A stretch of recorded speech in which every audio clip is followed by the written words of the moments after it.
Hello, beautiful people. It's Sinderfam. Welcome to the channel. Today, we're back again with another video from Whatever Podcast. Let's check it out. But chivalry would be like, let's say like 1100 to like I don't know, like 1500, give or take, right? Something in there. That's when they were riding their horses and there were knights, and they would be like, my lady, I'll slay the dragon for you, type of thing, right? I'll pick a yes or no. I definitely want one of those compared to these. Yeah, right. But do you think in those eras that men were more or less likely to slap a woman to correct her? Oh yeah, I know that. So in the age of peak chivalry, they were more likely to slap women to correct them. It's good. It's a good combo. In the age of chivalry, they were more likely to slap women to correct them. But you think that it's the most chivalric thing to do to not slap women to correct them. It depended your rank. Whoa, that was a W. That was a W. It was not. It depended on your rank. It depended on your rank. They weren't getting smacked up. They weren't getting hit if they were in a high rank. If you were in a low rank, like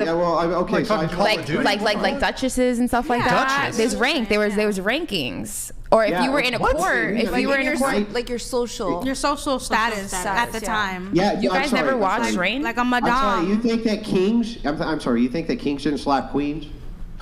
No, they're queens. Nah, of course they did. They smacked them. They would literally correct them in front of the court. They would. These are just different times too, though. Andrew, I got the perfect example. We learned already. King Henry VIII. This killed six. Wait, not sorry. Hold on. It was divorced. Wait, what was the order? Divorced. Okay, listen. I just want to let you know, queens had to bow to their kings, and if queens needed correction, kings could smack them. Princes with princesses, same things. They could smack them. If you had knights, and the knights had women of noble stock who were in their homes, who were out of line, they actually had what was called dominion over the wife. The wife, the reason you take a last name is because of English common law. That is giving you as an extension. The father is giving you, the woman. You guys sound like you're getting hit a lot. Hang on, I'm just explaining this. It's giving the woman to the man.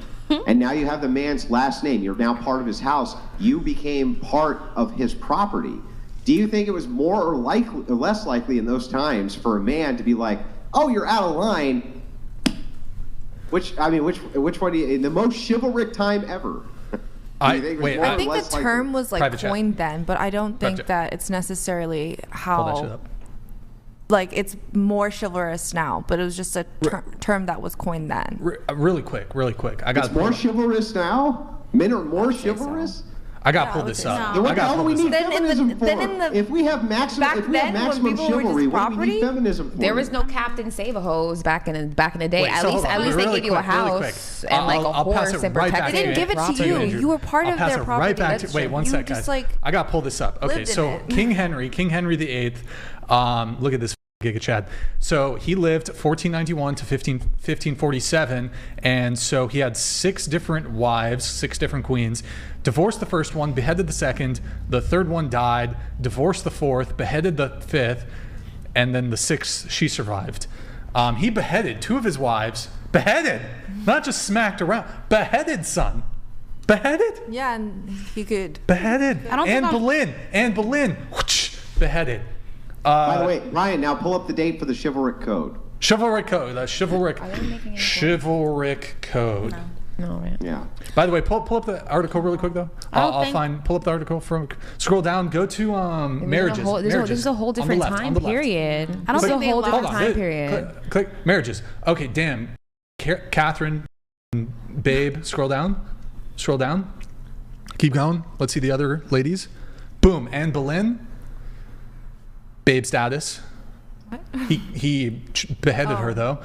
Jane Seymour, she died. Sad, very sad. Next, Anne of Cleves divorced her because apparently his advisors, his court painter, painted a portrait unrepresentative, like made her more attractive than she actually was, but he already committed to marrying her. He thought she was not very attractive. Divorced because she was not a babe. Scroll down. Catfish. Yeah. Catherine Howard. Now she was doing some philandering. She was on some 304 stupid shit. Beheaded, allegedly. Well, the beheading wasn't alleged. The strumpeting was alleged. And then finally, she got beheaded though. She was 17? I mean, most of them were. Yeah. Like, you'd get married at like 13. And then the kings were like What? 50. Why was everyone like ugly in the hang on, 40s? Scroll down. I gotta read.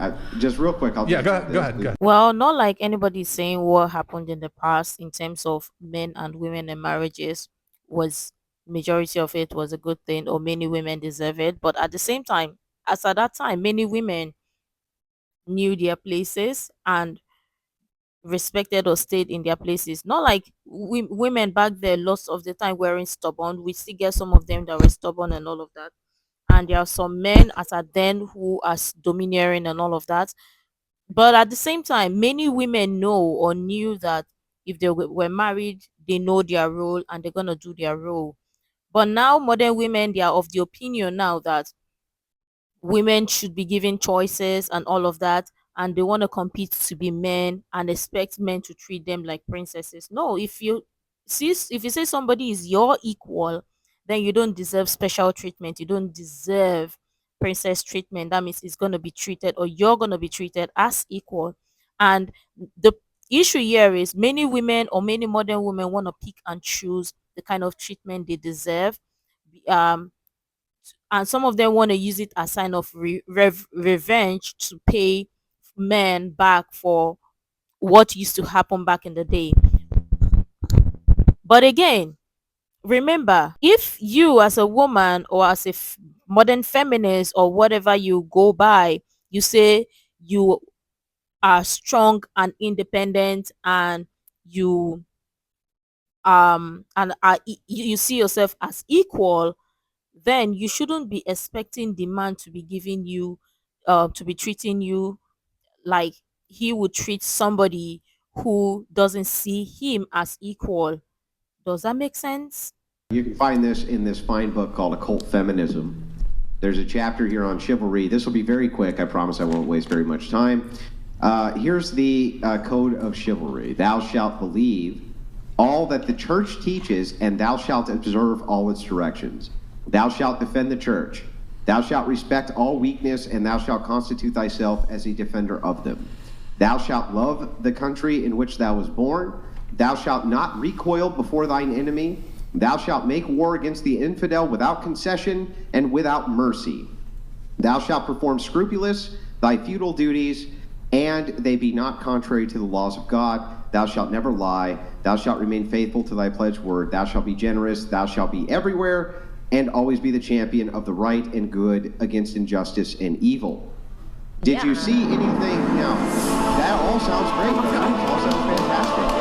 Those guys, I want to ask you this question. Do you think that those men at that time period were more or less likely to correct their woman with a smack? More. Yeah. Totally. Way more likely to correct them with a smack. So it's like, were children getting hit back in the day? If you really want chivalry, and you really want the man who defends a code like that, then a man who defends a code like that is going to defend it for a woman who is an extension of him, who becomes one flesh with him. That's the only way that you're ever going to get chivalry back, because as famously is stated, chivalry is dead and women killed it. Yeah, but I don't think we use the term like that nowadays. You know what I mean? That's like not necessarily how we use that term anymore. It's like the idea. The idea of what? Of just that men should just be gentlemen. That's yeah, like, no, you know, it's the romanticized idea of be nice. Yeah. And this is the Disney princess idea that if you're in a coma, the handsome prince will come and kiss you and you'll wake up. All the women's minds in modernity have been Disneyfied. All woman's or female virtues, so all of those that I just read, those were virtues expected of men, and actual virtues expected of men that they had to adhere to. Women also had a specific code of virtues they had to adhere to, and all of that has been abandoned for a single modern virtue for women called be nice. That is the modern, single overriding virtue of all things for modern women is be nice. It has overridden all feminine virtues, and that's why they don't get chivalry. Because men don't give a shit about be nice. It makes no sense. It's silly. right? Like you saw in the code, for instance, it said to mercilessly hunt down the infidel and take them out on behalf of your nation. That's not very nice, right? It's not very nice. They weren't particularly nice when they were going into battlefields with claymores and cutting people in half. Not very nice. Just saying the virtues that they were striving towards, very different than virtues in modernity. Andrew, can you check your text? I sent you a text. If you can check that really quick. Let's see here. I'm going to get into some of the pre-show notes. Yeah, no problem. Life. So the issue here is women have their expectation of how a man is supposed to treat them, how a man is supposed to behave around them. And a man also have his expectation too. But women expect men to uphold their end of their bargain and um fulfill their expectation, and men also do, but women don't. Modern women actually killed chivalry for good, but they are demanding men to treat them or give them the princess treatment. But I mean, they want the chivalry treatment at their own time, and the men should also fulfill the end of their bargain, but the women would decide when they want to, and the women would decide how the man is going to behave that is going to be acceptable to them, or they would accept. Because if he doesn't behave the way they expect, or he doesn't behave the way they want him to, then they're not going to accept it. So, but at the same time, they're still asking and demanding the man to see them or treat them as equal. So is this feminist idea that a man is supposed to run or do everything at your beck and call? It doesn't work like that. Because if you think you should be treated equal, then you don't deserve the chivalry treatment. I mean, I'm sorry, but that's the truth, and the truth hurts. But again, if the woman wanna if the modern women expect chivalry treatment to be back alive, then they really have to keep the end of their bargain. I mean, it's only fair and it's not too much to ask. But let me know what your thoughts are in the comments down below. I'm sure tons of people have interesting things to share. I would really love to share that. You can share the useful information you think might be really helpful. Make sure to like, comment, and subscribe and all of that stuff. And until next time, see you in the next video.